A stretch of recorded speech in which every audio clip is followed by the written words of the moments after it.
Ooh, doggy, what is going on, amazing people? I hope and pray that you are all doing phenomenally well. I am extremely excited to be bringing you this video. I'm sure if you could see from the tagline or the title that we're going to go over a live call with a seller. In fact, I'm thinking about starting a weekly series where I'll go over a live call with one of my sellers every week. And this way we'll pull some random ones. So that way you'll see a little bit of everything, okay?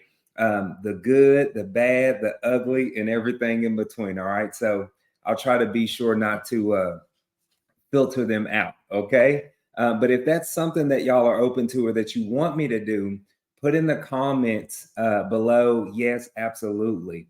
And also, I do these videos for y'all. So if there's any additional videos that you want to see, put it in the comment in any of my subscribers. So be sure to like and subscribe. I try to make sure that I'll post a video. So if you say, hey, Clifford, can you do one on comping? A subscriber requested that video. I did that one.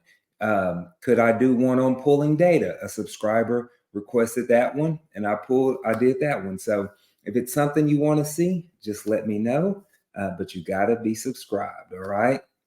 Now, what I'm thinking that we're going to do here is this is completely off the cuff.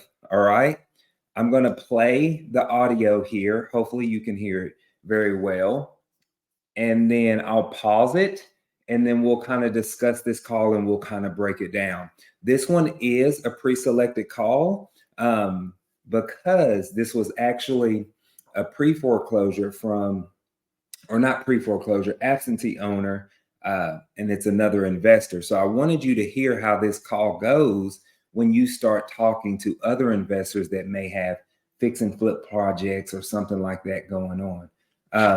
Now, before I dive into the actual content or the live call, I want you to remember this. There's 4 things that I try to get out of a conversation with every single seller. Why they want to sell, number 1. Number 2 is how soon they want to sell. Number 3 is a price or ballpark figure that they want for the property.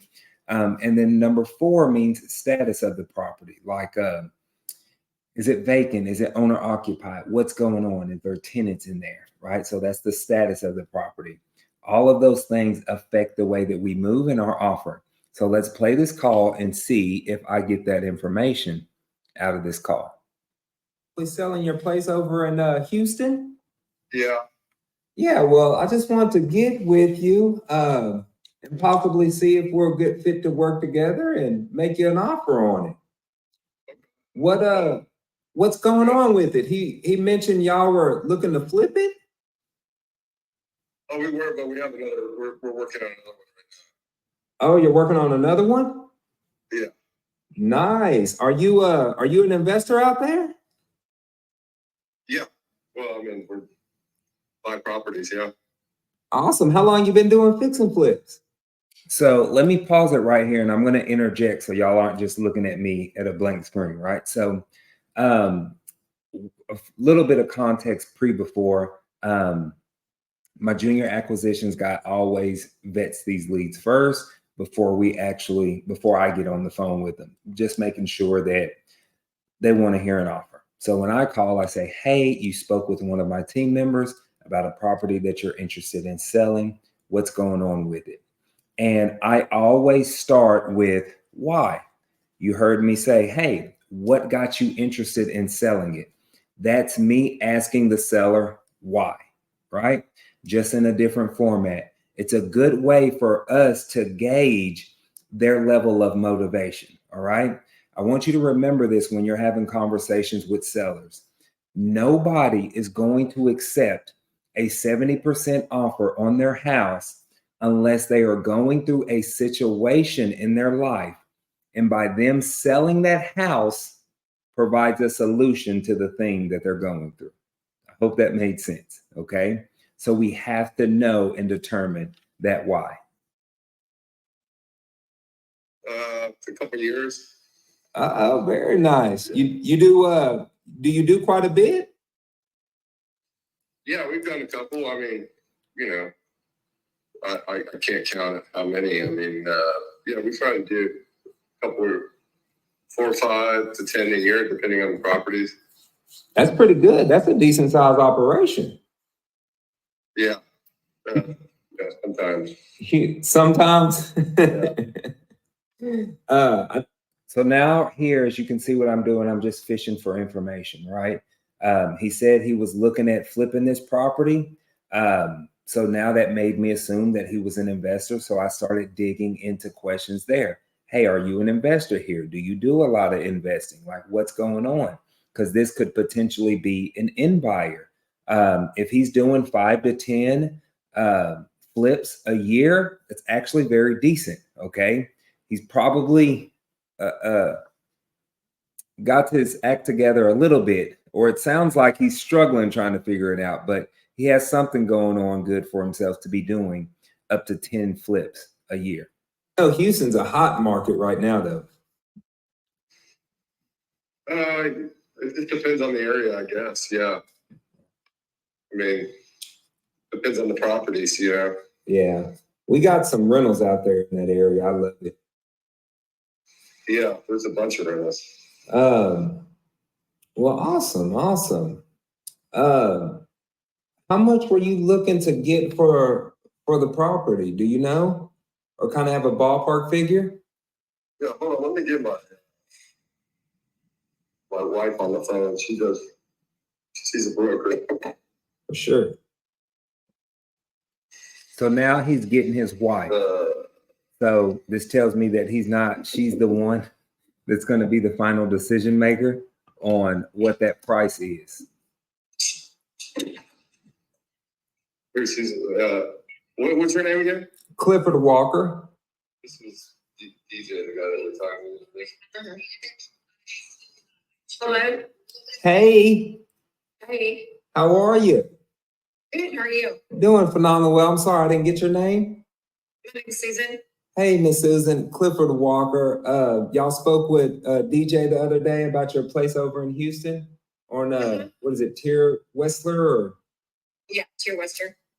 How much were y'all looking to get? It's definitely something that we're open to. Okay. Are you an investor or a wholesaler? I am an investor. I do some wholesaling, but we are an actual cash buyer. Okay. 190. 190? Yeah. And this is a good point that I want to pause it here for a moment. You are going to get sellers. Sellers are becoming very clear on what wholesaling is now, right? And so it's not uncommon for a seller to say, hey, are you just a wholesaler, right? And I kind of laugh it off and I say, hey, I'm familiar with the wholesaling strategy, right? I know wholesaling, I do wholesaling, but I'm also a cash buyer as well. So if I need to take this property down, we can. We have the resources to do so, and we will. I would even encourage you to have that same level of mindset because honestly, you could go get a private money loan. You could get a hard money loan. You could partner with somebody. There's tons of different ways that you can actually close on that property and then turn around and sell it later on. So don't let anybody throw you off your game when you go or when they ask you, hey, are you just a wholesaler, right? Because you're not. Wholesaling is just an exit strategy, right? So keep that in mind. We saw some pictures online. Are those pretty accurate? I don't know what you saw online. It's most likely not. No. So what's been done to the property is a 7-foot fence goes completely around the entire property line. We have the foundation checked. It's fine. We are doing the exterior. So the exterior's got all new board and batten. It's be white, all new windows. They're black, black trim. Exterior doors are replaced with locks. What else? The roof is fairly new. Not really sure. I think maybe a year or so. It's going to have an electric gate on the driveway. Okay, nice. Yeah. So it doesn't sound like it needs much of anything, just a little. Down to the studs. The exterior is going to be pretty much done. I mean, I don't know Okay. if you do, any concrete work or anything like that, but exterior will be essentially done. Interior will be down to the studs. Okay. Okay. Yeah. Now, for me, remember too, this property is in Houston. I'm located outside of Dallas County, right? So this is a virtual deal for me. And a lot of people say, how do I calculate the repairs? What I would end up doing here is I would calculate, for me, $40 a square foot by the square feet on that house to give me a ballpark figure on what the repairs will cost to fully cosmetically update that house. She says it's already been taken to the studs, so that's nice, but all the exterior is done. So let's just play. Let's say that house is 1,800 square feet. We multiply that by $40 a square foot. That's going to give me $72,000 in repairs. And that's to fully cosmetically update this house. Now, if I have roof issues, foundation issues, or HVAC, I would add $10,000 for each one of those items. It sounds like the HVAC is probably going to need to be done, right? So I would add an additional 10K on that. So just fully cosmetic stuff. I like it. Is 190, are y'all pretty set on that? Yeah, because I have a lady, I have a lady that's going to buy it for that. So it's just a matter of how much time do I want to give her to. Oh, for sure. I would definitely, I mean, I don't want to talk myself out of a deal, but if she's offering 190, I don't think I can meet that price expectation. I know I'm looking here at the last one we got in that area, and it was closer to that 150, 160 mark. Okay. Oh, yeah. And so right here, this is perfect. And this is one of the reasons why I wanted y'all to hear this call. She wanted 190. The ARV on this house is like 220, right? That's almost full market value. And it still needs to be fully cosmetically updated. There's no way that I can meet that price expectation. So what I was trying to do was let her down easy and just give her a ballpark figure and say, hey, the last one we got in that area was around 150, 160. I'm trying to start bringing her expectations down. I am not trying to force a deal, number one. They're also not that motivated as well. So if I hit them too hard or too low, then it's probably going to insult them. And they're probably not going to answer my follow-up call when we go to follow up with this person, because we will in a couple of weeks, right? So this is how we can let them down a little bit easy if you're not able to come to an agreement, all right? Now, this call does go on for like another 6 minutes, it looks like. I'll play a little more and then I'll end it because I don't want this to be a 30-minute video. That's nowhere near where, not even close. So, yeah. Yeah, so. I mean, I don't have to sell it. I'm not a distressed owner. So, 100%, for sure. I don't want to deal with the city of Houston anymore. So, yes, ma'am. That's why I'm selling it. I can, if I was distressed, 160 would sound great, but I'm not. So, no, I'm with you. But let me ask y'all, do y'all buy? Because some of the stuff that we don't flip in Houston, we end up wholesaling it. Some, not many, but some we do. Are y'all in the market for more? Do Harris County anymore?